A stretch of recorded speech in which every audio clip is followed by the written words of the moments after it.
Hey everyone, and welcome back to my channel, or if you're new here, my name is Kayla, otherwise known as Gremlina here on YouTube. If you haven't done so yet, I would love to have you hit that red subscribe button down below, along with the little bell icon next to it, so that you will be notified every single time I upload a brand new video.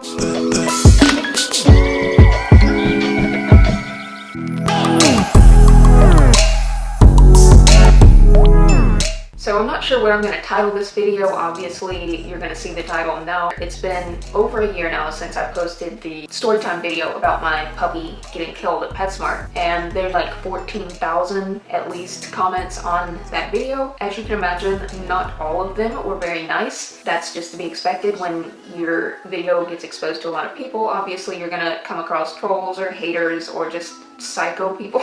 I just wanted to do a little update. I just want to go ahead and say that a majority of the comments that I received on that video were incredibly kind, and I cannot thank you all enough for the super kind words that you left on that video. I've read every single one of them, even though I couldn't respond to every single one of them. It truly means a lot to me. And first of all, I want to go ahead and make a point that I'm not making this video because I am like offended or upset by the hate comments. I'm actually just filming this genuinely because I want to clarify some things that I maybe didn't explain well, because I did receive a lot of comments with people being a little bit confused about certain things or just genuine questions. So I did want to address those types of comments too. But I did get several comments saying, "Oh, this is fake, you're just doing this for views, blah blah blah blah." If you actually took the time to watch the entire video from start to end, you might have seen that I went through the effort to put in several different photos of my dog and my stepdaughter together and a picture of Gracie in the vet. That was her last picture before she passed. And I even included a really emotional photo of my stepdaughter holding the lifeless body of Gracie after she had passed. Second of all, you'd have to be a pretty sick person to make up some bull story about your dog getting killed. Literally had maybe 500 views for about 4 or 5 months after I initially posted it, and then one day back around Christmas time it just blew the hell up. I don't know how, I don't know why. I wasn't expecting to get more than a few hundred views on it at the most. I just wanted to tell my story in hopes to maybe help others to be more cautious around those types of environments. You can go ahead and think whatever you want to think, but your comments most likely got deleted or just didn't get approved. So whenever you leave a hateful comment or a stupid troll comment, no one's gonna see it unless I decide to respond to it. So you're kind of wasting your time. Most of the hate comments were coming from people attacking me for giving pit bulls a bad name, accusing me of making an anti-Pitbull video. Where in this video did you see me hating on the Pitbull breed? I literally just stated that the dog appeared to be a Pitbull mix. How is that hating on an entire breed of dog? That makes no sense. If you watch the entire video and you actually listen, you will not find anything in that video of me bad-mouthing the Pitbull breed. And you also should probably read the description, because one of my favorite dogs ever is my sister's Pitbull Moose. Especially when I put all of that extra stuff in the description, your comments just look really stupid. I also mentioned the breeds of the other 2 dogs that were in the other cages, which were beagles. And I also mentioned the breeds of my dog that got killed and the puppy that I got after. That was just me telling the story so that my audience could visualize the story as it was being told. And I guarantee you, if I had not mentioned the breed of the dog that attacked, the comments would be absolutely packed with, "What kind of breed was the dog that killed her?" Absolutely nothing wrong with mentioning the breed of a dog. I'm not going to sugarcoat things. Just because my dog got attacked by a Pitbull mix does not mean that I'm grouping the entire breed together and giving them a bad reputation. And also there were quite a few comments saying it might not have been a Pitbull at all, or it might have been a boxer or a mastiff or a lab. The reason I assumed it had Pitbull in it was because the dog's head was absolutely identical to my sister's Pitbull. That kind of gave it away that he had Pitbull in his blood, so that was why I assumed that. And I did include in the description that later on it was confirmed by both the vet and the adoption agency that the dog was an American Pitbull Terrier mix. I don't really know what other breeds it was mixed with, but it definitely had Pitbull in it. That's just the way it is. I didn't think that there would be absolutely anything wrong with just simply mentioning the breed of all of the dogs involved. You might want to maybe watch the entire video or listen more closely before you leave dumb comments like that. So I also also got comments why they think this is fake because I didn't cry during the video or I didn't seem emotional. It's been 4 years now, and I will tell you that I've cried and cried and cried and cried some more over what happened to us. I will always miss Gracie, and I'll always wonder what she would be like today. I am a person that doesn't like to cry in front of a bunch of people that I don't know or that I'm not really close to. It's just not comfortable for me. I did my best while I told that story not to cry. Also, that video was very, very edited. There were some times during telling that story that I did have to stop to compose myself so that I wouldn't start crying. So I did take those pauses that I took to compose myself out of the video so that the video wouldn't be even longer than it was. While I'm on the topic of long, I did get quite a few comments. Actually, the most recent was, "You talk too much, shut the F up and get to the point." If you don't like it, there's a little X somewhere around the top there, and you can just click that and it'll just like close the video, and you don't have to listen to me talk too much anymore. You can just go watch someone else who doesn't talk too much. Second of all, I'm a person that likes, when I tell stories, I want to tell as much detail as I can. I'm not one of those people that just tells what happened and moves on. I like to tell the entire story, and that's why my story times are usually around 15 to 20 minutes long. That's just how it is. If you don't like those types of story times, then you are completely free to X out. So no, I will not shut the F up, and I will not talk less.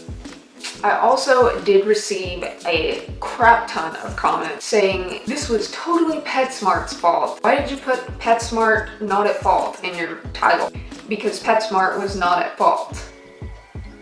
If you really listen closely to the story, you would see that the adoption agency were the ones that owned those dogs. PetSmart just allowed them on their property to adopt out their rescue dog. PetSmart was not responsible for supervising those dogs, so that's why PetSmart was not at fault. Yet PetSmart helped us out way more than the adoption agency ever did. I'm forever grateful to the PetSmart it happened at and the compassion that they gave us. They were incredibly kind and sympathetic, and they got us a new dog, let us go through the entire store and get whatever we needed for the new puppy absolutely for free, when that was the adoption agency's job. And I also got a few comments saying things to the effect of, if Gracie seemed so terrified or so scared, why didn't you leave? We were turning around to leave when this dog broke out of the cage and attacked. They were literally there for maybe 3, maybe 5 minutes max. I really don't think we were even there for 5 minutes. Literally 3 minutes we were sitting there petting the dogs, and then we were just going to turn around and walk back to our car in the parking lot, and I took maybe 2 steps and heard the dog break out of the cage. So we were actually leaving. Also, I never forced Gracie to get even remotely close to the dog because she was scared. I didn't want her to be even more terrified by forcing her to be close to them. She was at least 10 feet behind us. And also people were saying, well, why did you even go up to dogs in cages that you don't know when they're not being supervised? I have a feeling that there's a ton of people out there that would not even imagine that those dogs would be able to break out of a cage and attack. So that's not something that was running through my mind, considering that they were locked in these cages. But apparently someone did not lock the cage that dog was in, because he didn't break the cage. He pushed it open because someone didn't close it correctly. When we drove by initially and saw the dogs out there was a family out there with a couple young kids and a dog that were petting the dogs, and there was still no one out there supervising them. That was yet another reason why I thought it would be perfectly fine to go pet the dogs for a couple minutes and then leave. To be completely honest, if that did not happen to us, I guarantee you it would have happened eventually to someone else that came up to pet the dogs. It was bound to happen. Like I said, it's extremely irresponsible to take a bunch of dogs and put them in cages and sit them outside on the sidewalk in front of a public pet store where small children and small animals frequent. They obviously did not test the dog that killed Gracie for aggression, or if they did, they ignored the fact that he had aggression and took him there anyway. So I also got some incredibly stupid comments criticizing me for going to Ava's aid first instead of Gracie's and for letting go of the leash. Put yourself in my shoes just for a minute. If you had your back turned and you were walking back completely unaware, you turn around and see a dog bust out of a cage and pin your child up against the wall and bite her, you're gonna go to that child first because the dog attacked her first. The leash thing, maybe these people have never been in a situation where they panicked. When you panic, there are many people out there that freeze up or they just don't know what the hell to do because it's happening so fast. Half the time they don't even know what's happening while it's happening. That was why I let go of the leash, because my heart dropped when I saw the dog push Ava against the wall. She was my main concern at that point, and I knew that if I let go of the leash that Gracie could run. And I literally was there in front of Ava, maybe a couple seconds, just realizing that she was okay. And then I darted right to Gracie. By the time I got there, he had shook her one good time, which caused the brain damage. That's when I pulled the dog off of her and yelled for help. There could have been a million things that I did wrong in this situation, but I know for a fact that that was not one of them. I know I did the right thing by going to my child's aid first. When you see a dog bust out of a cage and push your child up against the wall, you're automatically going to think that that dog's about to maul your child to death. There were several comments saying, this probably wouldn't have happened if you didn't have a retractable leash on her. It would have still happened if I had a normal leash on her. I mean, I'm not like denying that retractable leashes are bad. I'm just saying that no matter what kind of leash I was using on her, I would have let go of every single one of them, so that wouldn't have prevented anything. And I also received comments saying it was horrible of me to not go and say goodbye to Gracie before she died. And Gracie was in very, very bad shape. She went into a coma very, very soon after we left that night. She would not have known that I was there before she died. Apparently people were thinking that I told them to put her to sleep or something, and that was not the case. I just told them to let her go, which means don't keep resuscitating her when it's pretty much hopeless at this point. The small little chance that Gracie did make it through, she would have been a vegetable for the rest of her life, and that is no life that a dog should ever have to live. Humans barely want to live like that, much less a dog that doesn't understand. I think it was the best decision to let her pass on. I just told them not to resuscitate her that time. They did not have to put her to sleep or euthanize her. So pretty much the last thing that Gracie remembers is her mother telling her how much she was loved, petting her and comforting her as much as I could. That was pretty much the last thing she remembers before she went completely unconscious. Then I got this really odd comment saying this is fake because she has so many stories that makes all these stories fake. She just wants views. By the way, this is one of 34 stories, so search September 13th, 2013. What? I think I might have 5 storytime videos on my channel, maybe not even that many, so not really sure where you're getting the 34 stories. And if you search September 13th, 2013, I'm pretty sure that maybe like a calendar of the year 2013 might pop up. That's pretty much it. And then another comment, you dragged this story like damn, and your voice is boring AF. Like I said, there's an X button around here somewhere that you can click and then you magically won't hear my voice anymore. Oh, and I did get this really hilarious comment with only 2 words in it, and it says you dumb, but it's spelled D-U-M. D-U-M, dumb.